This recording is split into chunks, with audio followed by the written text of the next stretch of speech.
Good morning, fifth class.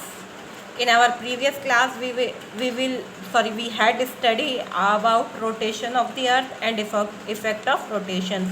Rotation of the earth और effect of rotations के बारे में जाना था हमने. Now we are continuing with our new topic. It is revolutions of the earth. Revolution क्या होते हैं अर्थ में? परिक्रमा जो करती है. ये तो था कि अपनी धुरी पर रहकर पृथ्वी घूम रही है, रोटेट कर रही है, चक्कर घूम रही है.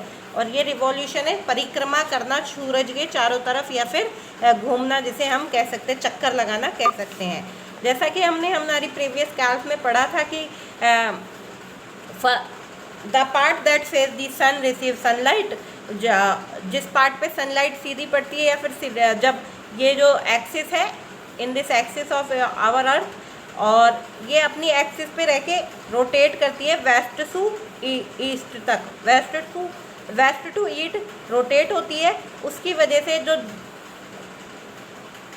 जो वन पार्ट है वो सन को फेस करता है तो रिसीव सनलाइट, तो उस साइड पे क्या होगा, सनलाइट्स आएंगी. और जो सेकंड पार्ट, अदर पार्ट जो है, जो कि रिमेन जो ढका हुआ है या फिर छुपा हुआ है पीछे की साइड, तो वहाँ पे क्या होगा, नाइट्स होंगी. Okay, now continue with revolutions. When rotating on it's tilted axis the earth also move around the sun on a fixed path. जब वो रोटेट करते हैं अपनी धुरी पर, जब पृथ्वी रोटेट करती है, घूमती है, तो इसके साथ साथ वो क्या है, पृथ्वी के सूरज के चारों ओर एक फिक्स्ड पथ पे, एक निश्चित कक्षा पे, एक या फिर एक निश्चित पथ जो होता है, एक निश्चित पथ का मतलब होता है एक निश्चित जो रास्ता होता है, पथ एक निश्चित पथ पे रह के घूमती है, सूरज की चारों तरफ चक्कर लगाती है. दिस फिक्स पथ इज कॉल्ड ऑर्बिट. और इसको क्या कहते हैं, इसकी ऑर्बिट कहते हैं, कक्षा कहते हैं. कि वो जो ये फिक्स पथ होता है वो ऑर्बिट कहलाता है, उसकी कक्षा कहलाती है किसकी, अर्थ की. The earth complete one rotation in 365 and 1/4 day. Earth अपनी एक रिवॉल्यूशन जो है वो फर्स्ट कंप्लीट करती है 365 दिनों और आधा, या फिर कह सकते हैं 1/4 दिन में. We have only 365 days in our calendar. और हमारे पास जो 365, और हम देखते हैं कि हमारे कैलेंडर में सिर्फ 365 दिन ही होते हैं. The 1/4 day of the every year is added to mark one extra day. और ये जो 1/4 वाला दिन का हिस्सा जो है ना, जो बताया 365 अबाउट 1/4 डे में एक रिवॉल्यूशन, एक परिक्रमा लगाती है, तो ये 1/4 डे वाला हिस्सा है वो हर साल क्या है, ऐड होता है और फिर एक एक्स्ट्रा डे बनता है. हर 4 साल में एक एक्स्ट्रा डे बन के तैयार होता है. This extra day is added every 4th year to the month of February. और ये जो एक्स्ट्रा डे होता है, एक जो एक्स्ट्रा दिन होता है वो क्या है, हर चौथे साल में फरवरी के मंथ में क्या है, ऐड कर दिया जाता है, बढ़ा दिया जाता है. हैंस फरवरी है 29 डेज. इसीलिए फरवरी जो है वो 29 दिन की होती है हर 4th ईयर में, हर चौथे साल में फरवरी में 29 दिन होते हैं इंस्टेड ऑफ 28 डेज, ना कि 28 दिन. Year is 360 days is called as a leap year. और ये जो 366 दिनों वाली वाला जो साल है उसे लीप ईयर के नाम से या फिर लीप साल के नाम से जाना जाता है. All the other planets of the solar system also revolve around the sun in their own orbit. जो बाकी के सारे जो जितने भी प्लैनेट्स हैं वो सोलर सिस्टम में, हमारे सौर मंडल में, वो क्या है, आल्सो रिवॉल्व, सारे क्या है, सूरज के परिक्रमा लगाते हैं. इन देयर ऑन, अपनी कक्षा में रह के परिक्रमा लगाते हैं. The time taken to move around the sun varies depending on their distance from the sun. और जितना वो समय लेते हैं सन के चारों तरफ चक्कर परिक्रमा लगाने में, ये क्या है, डिपेंड करता है किस पर, डिस्टेंस की, उसकी दूरी जो है वो सन से कितनी है, दूरी के ऊपर डिपेंड करता है. Do you know that the moon also revolve around the earth. आप ये जानते हैं कि मून जो है वो भी क्या है, पृथ्वी की परिक्रमा करता है. चंद्रमा जो पृथ्वी की परिक्रमा करता है, it has a little more than 27 day to complete one revolution. और ये एक रिवॉल्यूशन कंप्लीट करने में, एक परिक्रमा करने में 27 दिनों का से थोड़ा सा ज़्यादा समय लेता है.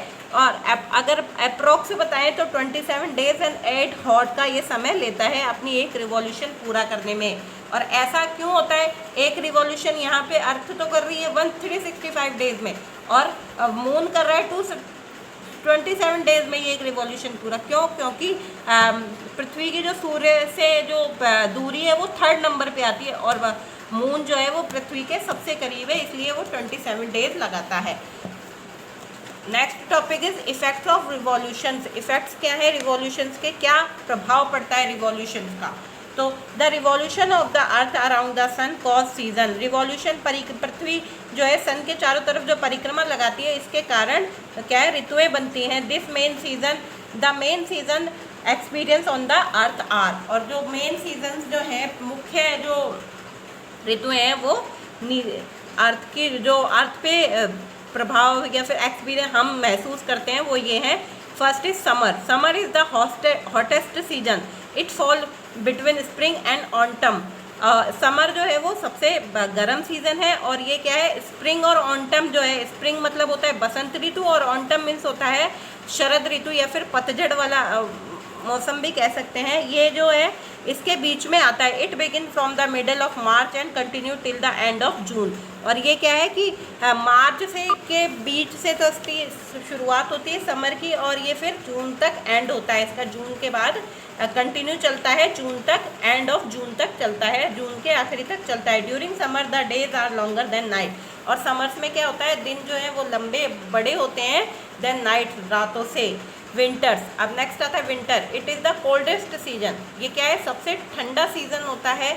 It fall between autumn and spring. और ये क्या है, शरद ऋतु और बसंत ऋतु के बीच में आता है, इससे पहले आता है, या फिर बीच में कह सकते हैं। From the middle of November till the end of February, जो कि मिडिल ऑफ नवंबर के बीच से शुरुआत होती है और ख़त्म होता है फरवरी के एंड तक। The days are shorter during this season. और जो दिन है ये छोटे होते हैं ड्यूरिंग इस सीजन में, दिन छोटे होते हैं और रातें लंबी होती हैं इस ऋतु में। स्प्रिंग्स, इट फॉल, स्प्रिंग होता है बसंत ऋतु। It fall between winter and summer. और ये जो है विंटर और समर के बीच में आती है। It remain the month of February and March. और इसकी जो शुरुआत है वो होती है फरवरी में, और मार्च में और फरवरी में इसकी शुरुआत बताते हैं। The length of the day increase as the season progress. और जैसे जैसे ये जो सीजन है, ये जो ऋतुएं प्रोग्रेस करती है, बढ़ती है, वैसे वैसे दिन जो है वो बढ़ते जाते हैं। Autumn, it fall between summer and winter. और ये समर और विंटर के बीच में आता है। In the month of September, ये इसकी जो शुरुआत होती है वो सितंबर में होती है। The night fall early and temperature start falling. और जो जैसे जैसे रात होती है, धीरे धीरे टेम्परेचर जो है वो गिरना स्टार्ट हो जाता है, या फिर कह सकते हैं कम होना स्टार्ट हो जाता है। When the northern hemisphere experience summer, the southern hemisphere experience winter at the time, the vice versa.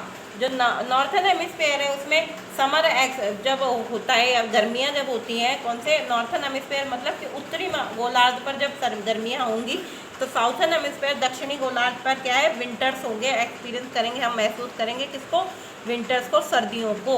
At the time the vice versa. और ये होता है किसकी वजह से, और हर समय जो है ये विपरीतता चलता रहता है। अगर साउथर्न हेमिस्फीयर पे समर है तो साउथर्न हेमिस्फीयर पे अगर समर है तो नॉर्थर्न हेमिस्फीयर पे क्या होगा, विंटर होगा। और अगर नॉर्थर्न हेमिस्फीयर पे समर है तो साउथर्न हेमिस्फीयर पे विंटर होगा। ऐसे ये एक दूसरे के विपरीत उसमें चलते हैं। दोनों हेमिस्फीयर पे एक साथ विंटर या फिर समर नहीं होता है। ओके स्टूडेंट, आज के लिए बस इतना ही। In our next class we are study about solstice and equinox. Goodbye students.